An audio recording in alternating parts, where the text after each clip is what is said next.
Ave María Purísima sin pecado concebida, Ave María Purísima sin pecado concebida, Ave María Purísima sin pecado concebida. Tuwain po ang lehitimong mga gamot ng kulang, barang at sanib. Muli po sa aking patuloy po na pagbibigay ng kaalaman sa gamotang espiritual. Sa pamamagitan po nito, hindi man po kayo nakakarating sa aking tahanan o sa aking gamutan. Naway makatulong po ito, pangunawang ito, sa mga taong may karamdaman, ganun din po sa walang karamdaman. Na pag-aaral man po ito o matatawag na pangaral, marami po akong pasyente na pinapangaralan ko talaga. Bilang isa pong divine healer o divino ang aking gabay, aking pong pinapaunawa sa mga pasyente kung bakit ka kinukulam, kung bakit ka binabarang, o kung bakit meron kang sanib. Number one po lagi ko pinapaunawa.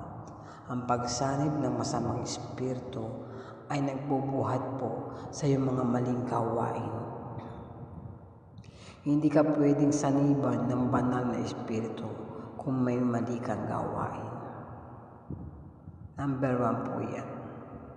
Pag ikaw ay mayroon ng masamang espiritu sa iyong katawan tao, magkakaroon ka ng karamdaman.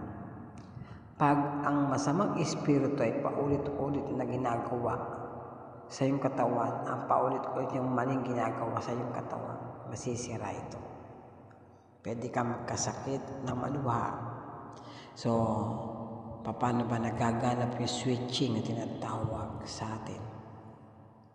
Sa Mateo 6:1-18, ako po ay hindi naman isang pastor.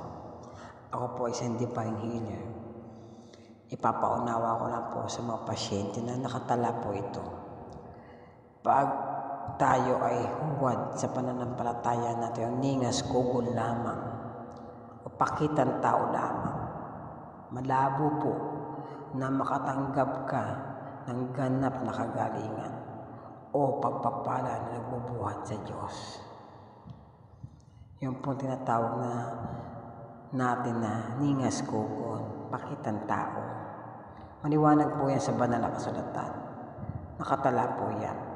Ngayon, sa paano natin iduduktong itong salitang ito ng Panginoong Jesucristo sa gamotang espiritual. Nagpagamot ka kasi may balang ka. Tulong po sa kaluluwa po. Tulungan niyo po ako. Tutulungan kita. Pero sabi niya, wala po bang bayad? Wala naman pong bayad ang dasal. Libre po yan. Lagi ko pong sinasabi, pagpaumanin po sa lahat.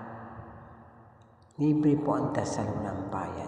Huwag po tayong mamihasa palagi sa gamotang espiritual ay libre. O donasyon lamang. Marami po nag-PPM sa akin. Sabi daw sa banal na kasulatan, pag binigay ng libre, ay ibibigay sa iyo. Sa mga taong nangangailangan ng libre din. Ano niyo po ang sakripisyo ng isang magagamot na kinalooban ng ganap ng ating Panginoong Jesucristo. Mahirap po unawain kung hindi ka po isang manggagamot. Ang pagtitiis, paghihirap hanggang wakas ay kailangan mong gampanan ng tama. Sana unawain niyo po ang aking sinasabi at ito'y magganap sa inyo. Ang pagtitiis, paglapit sa Diyos, panalangin, yan ang bilin na bilin ng Diyos Ama. Ang ating iras mahal sa Diyos Ama. Ang ating Panginoong Jesucristo ang tagapagligtas. Kaya po doon sa nagtatanong, bakit daw po kami ay walang YouTube na nagpapakita na kami ay nanggagamot, yung mga sinasaniba tulad ng nakikita nyo pangkaraniwan sa isang mga gamot. Yan po ay nakatala sa Mateo 6:1-18. Hindi nyo kailangan magpakita ng anumang kaganapan dahil ang Diyos ang nagpapagaling. Hindi mo kailangan magpakita para ikaw maging sikat o maging masasabi na nagpapagaling. Dahil ang Diyos po ay nagpapagaling, hindi po ang tao.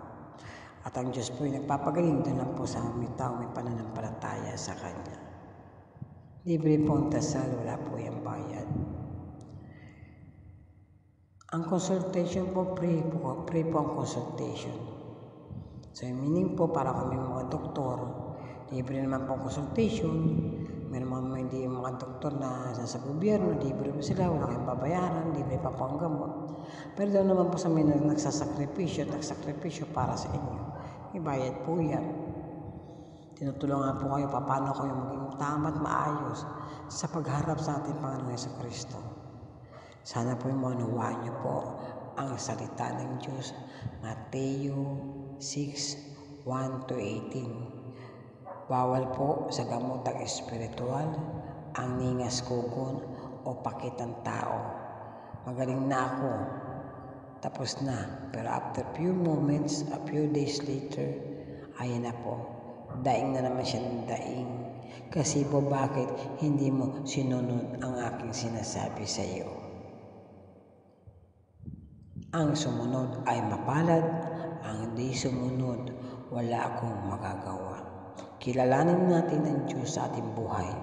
Kilalanin natin ang Diyos at ilagay natin sa ating puso ang Panginoong Jesucristo na ating tagapagligtas.